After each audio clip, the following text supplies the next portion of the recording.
السلام عليكم، اهلا بيكم في فيديو جديد. النهارده هنعمل مع بعض بلح الشام بدون بيض، من اسهل واجمل الوصفات اللي ممكن تجربوها. البلح الشام حاجه كده هشه ومقرمشه ومفرغه من جوه، يعني حلوه. بس اهم حاجه ان انتوا تتبعوا الخطوات والتركات اللي هنقول عليها في الفيديو عشان تطلع معاكم وصفه ناجحه باذن الله.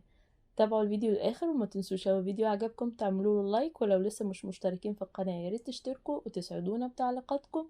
ويلا نشوف وصفتنا النهارده هنعملها ازاي. فأول حاجة هبدأ في تجهيزها هي الشربات. هحط كوباية من السكر، عليها نص كوباية من المية.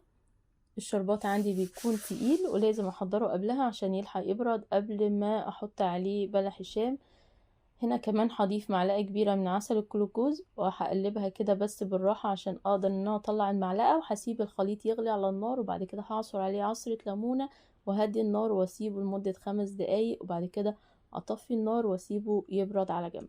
هبدأ ان انا احضر في بلح الشام. هحط 3 كوبايات من المية على النار، ومعاهم 3 معالق كبار من السكر، 3 معالق كبار من الزيت، وهسيب الخليط يغلي. بعد كده هضيف الفانيليا، وهضيف كمان 2.5 كوباية من الدقيق المنخول، ونص كوباية من النشا او باكو نشا 60 جرام. وههدي النار وابدأ ان انا اقلب الدقيق مع المية باستمرار عشان ما يعملش تكتلات مني. هفضل اقلبه لحد ما السوائل تختفي من الخليط بتاعي وتبقى عجينة ملمومة بالشكل ده كده. ما تخافوش لو حسيتوا ان فيها اي تكتلات مع العجن، هتروح ان شاء الله. هبدأ هنا ان انا انزلها على مفرش سيليكون وهي لسه سخنة، بس ان هو اقدر احط ايدي فيها، يعني ما تكونش سخنة مولعة. اسيبها بس تهدى حاجة بسيطة، وابدأ ان انا اعجن فيها بالشكل اللي انتوا شايفينه ده. 5 دقايق 10 دقايق، بس المهم ان انا مخليهاش تبرد تماما، يعني تبقى لسه دافية عشان اقدر اشكلها بسهولة.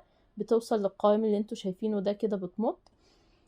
معايا هنا القمع بتاع بلح الشام. هبدأ ان انا اشكل بيه، ممكن تشكله باي قمع متاح عندكم. هحطه في كيس حلواني قوي، يعني سواء بلاستيك بس يكون خامته جامدة، او كيس القماش برضو بيبقى حلو جدا في بلح الشام.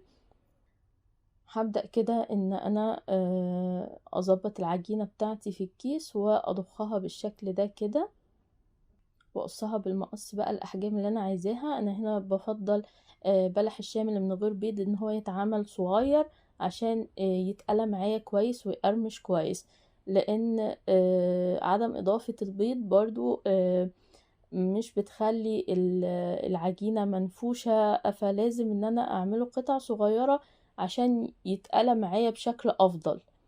هنا بقدر ان انا اقطعه واجهز العجينة كلها من غير ما اخاف ان النقشة تروح معايا، عشان العجينة دي بتكون متماسكة شوية عن بلح الشام اللي مضاف عليه البيض. وهنا بقى لو ما عندكوش كيس حلواني تقدروا تعملوها بالقمع على طول زي ما انتوا شايفين كده، يعني باي قمع باي ادوات تقدروا ان انتوا تعملوها. عجينة بسيطة جدا. ودي الكمية بعد ما خلصت. هبدأ بقى ان انا اقليها في زيت غزير على نار متوسطة، والزيت لازم يكون سخن. وابدأ ان انا اضيف كمية من بلح الشام بتاعي. هبدأ بقى ان انا اسيبه كده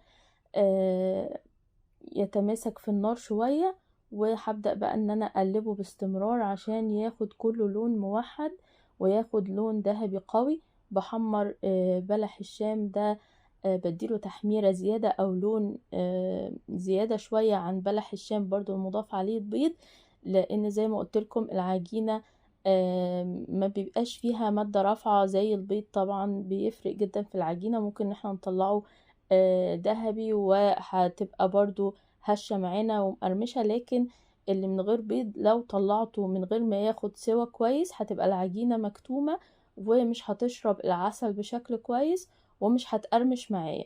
لكن بلح الشام ده ممكن تسيبوه لحد تاني يوم هيفضل مقرمش معاكم، او تعملوه الصبح وتاكلوه اخر النهار او بالليل هيفضل برضو مقرمش معاكم. هنا هضيف بقى على طول الكمية اللي طلعتها، يا دوبك بس هسيبها دقيقة ولا حاجة واضيفها في العسل. عايزين بقى تسيبوها نص دقيقة دقيقة زي ما انتوا بقى بتحبوا الحاجة شاربة عسل ازاي، يعني عايزين تقعدوها كده ثواني او تقعدوها مثلا نص دقيقة دقيقة على حسب انتوا بقى درجة حبكم للحاجة معسلة ازاي. هنا انا كان عندي كمية شربات زيادة فحطيتها مع الكمية اللي عملتها. لو انتوا ما عندكمش اي كمية شربات تانية ممكن تعملوا كوباية ونص من الشربات، كوباية الا ربع من المية. برضو ملحوظة حبيت اقولها لكم عشان ما تعملوش كمية اقل ممكن ما تكفكوش. ده بقى الكمية كلها بعد ما قليتها زي ما انتوا شايفين من جوه مقرمش جدا وهش، وبجد انا حبيته عن نفسي عن الوصفة اللي بيض، لان انا ما بفضلش قوي كمية البيض اللي في بلح الشام، بحس ان هي كتيرة وبتبقى زهرة قوي. فده بجد هش وخفيف وطعمه حلو جدا وهيفضل مقرمش معاكم لحد تاني يوم. اتمنى تكون الوصفة عجبتكم. ما تنسوش بقى لو الفيديو عجبكم تعملوا لايك، ولو لسه مش مشتركين في القناة ياريت تشتركوا. والسلام عليكم ورحمة الله.